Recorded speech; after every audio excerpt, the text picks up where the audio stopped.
Le 16e sommet de la francophonie vient de s'achever à Madagascar. Le bilan de ce sommet de l'Organisation des pays francophones avec la secrétaire générale Michaëlle Jean.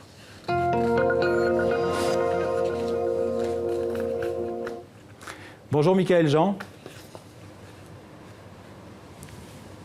Bonjour, vous allez bien? Très bien, vous êtes en duplex donc avec nous, on le voit depuis Madagascar. Bienvenue dans ce 64 minutes. Alors, je vous présente en quelques mots pour ceux très rares parmi les téléspectateurs de TV5 Monde qui ne vous connaîtraient pas encore. Vous êtes canadienne d'origine haïtienne. Vous avez d'abord été journaliste, notamment à Radio-Canada. Et puis en 2005, vous êtes devenue la représentante de la reine Elisabeth, la gouverneure générale du Canada, jusqu'en 2010. Et vous êtes depuis janvier 2015 la secrétaire générale de l'OIF, cette organisation internationale de la francophonie qui regroupe aujourd'hui 84 pays ou gouvernements sur les 5 continents, puisque le sommet de Madagascar a accepté l'adhésion de l'Argentine, de la Corée du Sud, de l'Ontario et de la Nouvelle-Calédonie. Alors, d'abord un mot sur le côté pratique, logistique de ce sommet, qui était un défi, on peut le dire, pour Madagascar, un pays où, il faut le rappeler, 3/4 de la population est en situation de pauvreté. On peut dire, Michaëlle Jean, mission accomplie pour Madagascar. Vous savez, moi je suis née dans un tout petit pays, Haïti, toujours stigmatisé, dont on dit toujours que voilà, c'est fichu, c'est pas possible. Alors je comprenais très bien le désir de Madagascar, qui est stigmatisé de la même manière, de montrer que oui, c'est possible, que rien n'est impossible. Madagascar méritait ce sommet. Madagascar, qui avait été suspendu de la francophonie après le coup d'État et que nous avons continué d'accompagner pour sa sortie de crise, refait son entrée, je dirais, dans le concert des nations avec ce sommet. C'est un coup de projecteur extraordinaire pour ce pays. Et déjà, avant même la tenue du sommet, dès lors que l'on savait que le sommet se passerait ici, des retombées ont commencé et des impacts extrêmement positifs étaient au rendez-vous, des investissements, des fonds. Donc c'est une très très bonne nouvelle pour Madagascar. Michaëlle Jean, la francophonie, c'est un ensemble très vaste. On l'a dit, 84 pays aujourd'hui, pas tous parfaitement francophones, mais pour faire exister cette grande organisation, quelles sont vos priorités en tant que secrétaire général ? Alors c'est exactement ce qu'on a eu à examiner durant ce sommet, c'est-à-dire faire le point sur cette feuille de route qu'il nous faut porter, qui est très, très dense, entre autres avec une stratégie économique qui est au cœur de nos activités, de nos actions, et que pendant 2 ans, nous avons vraiment été à pied d'œuvre de réaliser.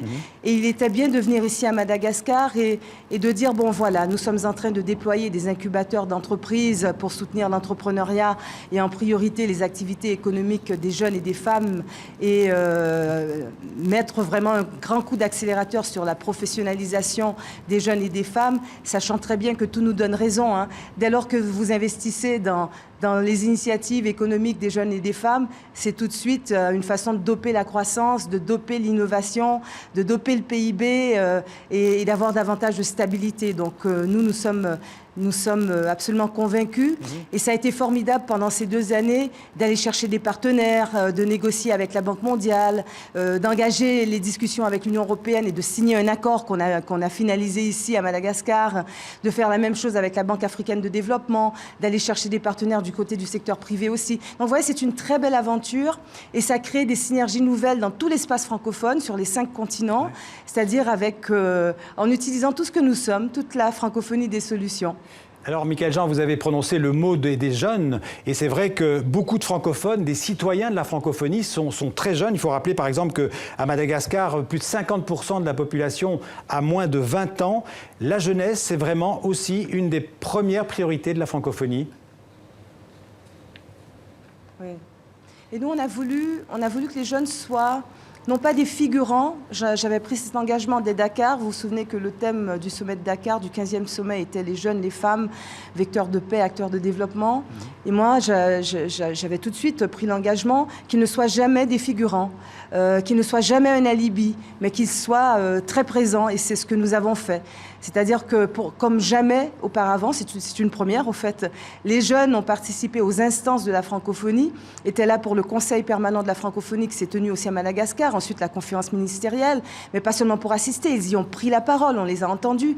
Et vous avez vu aussi comment, lors de la cérémonie inaugurale, la parole des jeunes a été extrêmement forte et vraiment a frappé les esprits.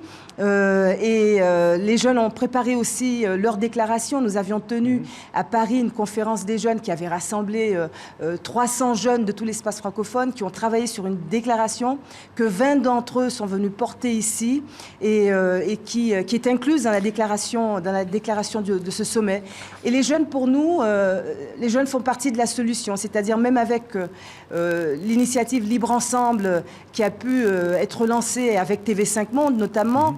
Et c'est formidable de voir comment nous nous sommes positionnés sur les réseaux sociaux avec cette parole des jeunes et sur le terrain aussi. Et nous rejoignons 5 millions quand même d'internautes sur les réseaux sociaux dans tout l'espace francophone. Et maintenant, les jeunes se rassemblent partout et c'est une énergie extraordinaire que les décideurs ont salué, quoi, parce que c'est inspirant. Michaël Jean, on a beaucoup parlé, quand on parle de la francophonie ces dernières années, de la francophonie politique. L'ambition de cette francophonie, c'est de défendre les démocrates et la démocratie là où elle est en difficulté, où elle essaye parfois aussi de s'implanter. Bien sûr, c'est une organisation très politique. Ça a été pour nous un nombre record de pays engageant des élections. En 2015-2016, nous avons au moins tenu plus d'une quarantaine de missions d'accompagnement de processus électoraux dans différents pays, principalement africains. Et l'on sait à quel point le temps des élections peut être un temps aussi de toutes les tensions. Il fallait rassembler la classe politique, il fallait s'assurer que les choses puissent se passer dans un climat apaisé, apporter un concours technique aussi pour la réalisation des fichiers électoraux, l'audit de ces fichiers, intervenir en médiation aussi sur des contentieux. Parfois, ça a été réussi, je dirais, avec des élections qui se sont bien tenues. Je pense au Bénin, notamment. Je pense aussi à ce qui s'est passé au Burkina Faso, où les jeunes ont tenu tête à une tentative de coup d'État. Dans d'autres cas, ça s'est moins bien passé, mais on continue à soutenir toutes les initiatives de dialogue inclusif. Et l'important, c'est d'accompagner, je dirais, cet exercice qui est toujours perfectible et de le faire avec conviction en renforçant les institutions. Alors, la francophonie, Michaël Jean, c'est aussi bien sûr une langue en partage, comme on dit, avec des accents parfois différents.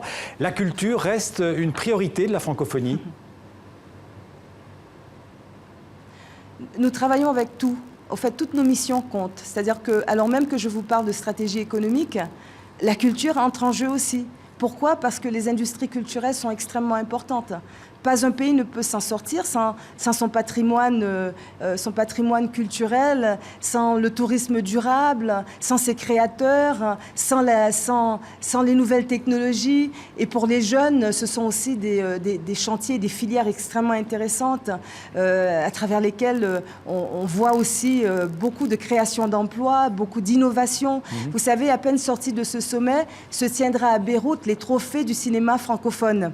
Et ça, c'est formidable comme festival. Et seront réunis des artisans du cinéma, du 7e art, du documentaire, de tout l'espace francophone. Ouais. Et c'est une occasion aussi d'établir des coproductions, d'avoir des ateliers aussi pour renforcer les capacités de créer, de faire des artisans du cinéma. Donc, nous faisons avec tout. Cette organisation, elle est à la fois, oui, politique, oui, culturelle. L'enjeu, c'est la langue qui est un trait d'union extraordinaire entre nous pour faire davantage et pour la coopération.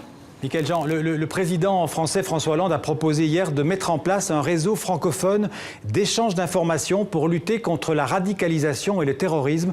C'est une idée que vous approuvez ? Totalement, parce que lorsque nous avons tenu le 6 juin dernier notre conférence internationale sur la lutte contre le terrorisme et la prévention de la radicalisation violente, et qui a rassemblé vraiment des ministres de l'Intérieur, des ministres de la Sécurité publique, des ministres de la Défense, des ministres des Affaires étrangères. Le Conseil de sécurité est venu, on a tenu ça à Paris.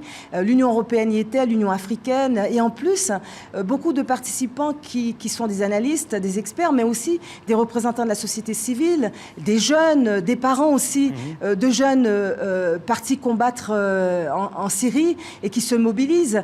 Et c'était très important de pouvoir se dire, et c'était la raison d'être même de cette convocation, de cette conférence internationale, qu'il fallait une plus grande mutualisation de nos moyens, une plus grande mutualisation de nos renseignements, de nos ressources, de nos expériences, parce qu'on ne peut pas être chacun pour soi face à ce fléau, face à cette menace et ces menaces asymétriques. Il faut travailler ensemble et renforcer nos capacités de lutter efficacement contre ces organisations criminelles qui sont de tous les trafics et pour une meilleure protection à la fois des populations et des territoires. Donc cette idée de François Hollande, je pense qu'elle vient aussi de cette prise de conscience collective et générale dans la francophonie. Le Québec a tenu aussi récemment un grand rassemblement autour de la lutte contre la radicalisation sur Internet et toutes les initiatives sont à mener et nous le faisons collectivement. Il est clair que l'initiative française, nous serons là pour l'appuyer aussi. Michaël Jean, je le disais tout à l'heure, le 17e sommet de la francophonie aura lieu en Arménie en 2018. Le 18e sommet en 2020 en Tunisie. C'était deux pays qui étaient très demandeurs d'accueillir la francophonie. Oui. Alors je pense qu'un élément très intéressant aussi de ce sommet, c'est que nous puissions à la fin de ce sommet à Madagascar, à Antananarive, annoncer aussi la tenue des 2 prochains. Donc l'Arménie, pour nous, c'est une occasion exceptionnelle d'enraciner davantage la francophonie dans cette région. Une région extrêmement stratégique et qui compte. Ouais. Et puis 2020, la Tunisie, 50e anniversaire de la francophonie, dans un pays fondateur aussi de la francophonie, Habib Bourguiba et avec Senghor, avec Diori, avec Sihanouk, ont été ceux qui ont pensé cet idéal et qui certainement seraient très très fiers de voir là où nous en sommes aujourd'hui. Voilà, merci beaucoup. Je dois vous interrompre. Merci beaucoup en tout cas d'avoir accepté l'invitation du 64 minutes. Merci beaucoup.